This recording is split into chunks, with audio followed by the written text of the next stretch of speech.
Hey sports fans, what up? It's Hip Hoppa here, and you're watching Hoppa's Hip Tips. Thanks so much for joining me today for some hot, steamy EFC action, baby. Brand new season, season 28. What up? It's exciting. That's what. So today I'm actually using Rescue, and we'll discuss why. Yeah, I haven't used Rescue for probably ever since they started Masteries missions, to be honest. For a couple of reasons, I guess. Because Masteries missions kind of encouraged split decks for starters. I couldn't justify using Rescue, because then I was missing out on points with an extra clan, and also because I finished 1,000 wins with Rescue a while back, and and I think I've finished all their missions for that matter. So that I don't get any mission points while I'm playing Rescue, but that's cool because today we have new missions. But before we talk about those, though, I just wanted to go back to last season really quickly. I did, in fact, Sunday I did mess around a little to get my Ghost Town and Vortex Masteries missions done, and we ended up we got ourselves into EFC Tower, baby, yeah. So we ended up with 588 points. We climbed quite a bit. It was crazy, but so 112th at EFC Tower. We got our 2 creds, and check it out, we got Nero in our pack, Exolande. So that was pretty sweet. I was pretty excited about that. So that was a nice pull, getting a Nero. But they've got the new clan lover missions, I guess is what we'll call them, which are basically the mastery missions. But so I guess these are going to be ongoing. I thought eventually they'd get rid of mastery missions. Like I thought they were just using those to introduce the new ELO.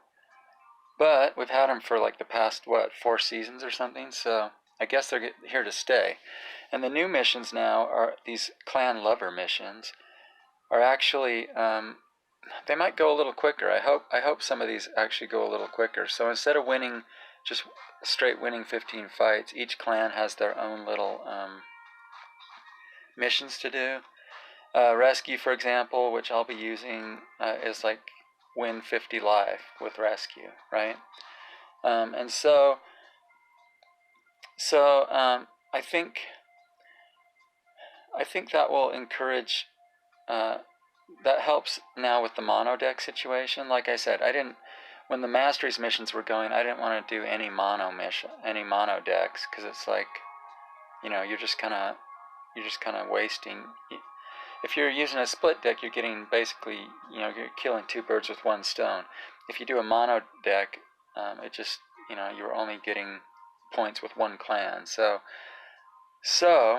I think that'll help the variety in ELO now. I think there'll be more mono decks. Although, I fought my share of mono decks, but I haven't used any since the mastery mission started. So this will be nice. This will be good, I think. And another. Let's see, what else? Oh yeah. So to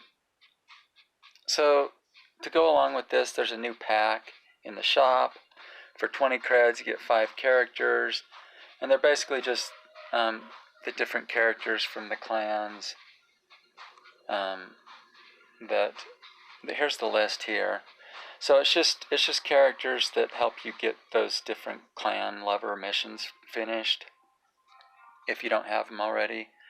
Again, I have pretty much all the cards in the game, so I'm not going to be buying this pack. But if you're lacking a few cards, you might. I think this helps offset the price spikes a little bit, because obviously I haven't looked at the market, but I imagine most of these cards have kind of price spiked a little bit since the announcement of the new missions this morning. So it's up to you. I think it would be easier to probably buy one or two of these characters directly from the market instead of like hoping you'll pull them in this pack. You know what I mean? But again, you know, if you're short on cleanse, if you don't want to pay exorbitant prices, then this is an option for you. So, so there you go. I don't know. I don't think this pack is extremely. I don't know. If you're, I usually am looking to make money on my packs. You know what I mean? Like pull valuable cards. So I don't think this is that type of pack personally. So you know, it's up to you. If you're a newer player, you might want to pick this up in order to get some of these mastery missions done. But for older players like me, it's not really a thing. Anyway, enough said about that. So, one more thing we need to talk about before we start playing, and that is there are a few EFC bans for this season. So let's go through those really quick. I guess there's a new Junks card called Gumbeat that is the Z Palace Top 10 card reward. I don't believe I'll be getting that, so that's fine. But we'll probably see Gumbeat this Friday in New Bloods, I'm thinking. Anyway, so added to the ban list, they added Incubus to the ban list.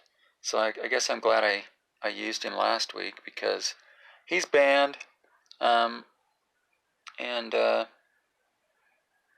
basically they banned him just because he's too swingy, kind of, you know. And I get that. He is kind of swingy. So Nightmare got a little nerfed there. So then for Ghost Town, they lose Sue, but they get Comanche back. And Sue was he was a pain in the dick to fight. I never used him. Do I have Sue? I'm not sure I even have Sue. That's probably why I've never used him. But he was a really difficult card to fight, and I'm glad he's gone. And they get back Comanche, which, you know, she's a nice card, nice 3-star. And then Sacrum loses Baka and gets Oxo. Baka's a really nice card. I really enjoyed using him, but Oxo's a really nice card too. So I think that's an okay switch, I guess. I'll definitely be using Oxo in my Sacrum decks. But I am going to miss Baka. And then Pussycats lost Vixen and got Charlie, which I don't like that switch at all, actually, because, you know, anytime you're trading a lower star card for a 5-star, it isn't a good deal. Pussycats already had decent 5-stars. You know, you had you got Slayer. You know what I mean? I'd probably use Slayer over Charlie most of the time anyway, and so losing Vixen is just kind of painful. It's gonna mean I'm gonna have to dip down into the next tier of 4-stars there for Pussycats. I guess I'm gonna have to use Wonder Kitty or whatever, Lowest Legend, which I generally don't use her because I'm using Vixen. So I guess she's a decent replacement, I guess, but it still kind of stings, I think. I don't think that's a good trade for Pussycats at all. Anyway, Huracan also got nerfed by losing Tengu, and yeah, he was a brutal card to face, and I used him a lot too whenever I used Huracan. And then of course Xingshu from Skeels is also banned. She was also a really powerful card. So Huracan and Skeels get nerfed there. And then Wrecked Legend got slightly nerfed. I think he was a 6/5 damage wise, so he lost a point of damage, and I think he had a -1 on his ability, so he got nerfed damage wise and min wise, but he's still I mean, he's still a decent card. He's still going to see some use. So, Geist got a little nerfed there as well. And then I believe Zai 4-star. So semi-evoed 13, or Zai as I like to call her, got nerfed to 8-2 instead of 8-3. So a slight nerf there for Hive, but not a big deal. I mean, not a lot of people can afford semi-evos anyway, so I don't think that's going to make too big a difference. So those, my friends, are your bans. So those, my friends, are your bans. And let's go back to playing, baby.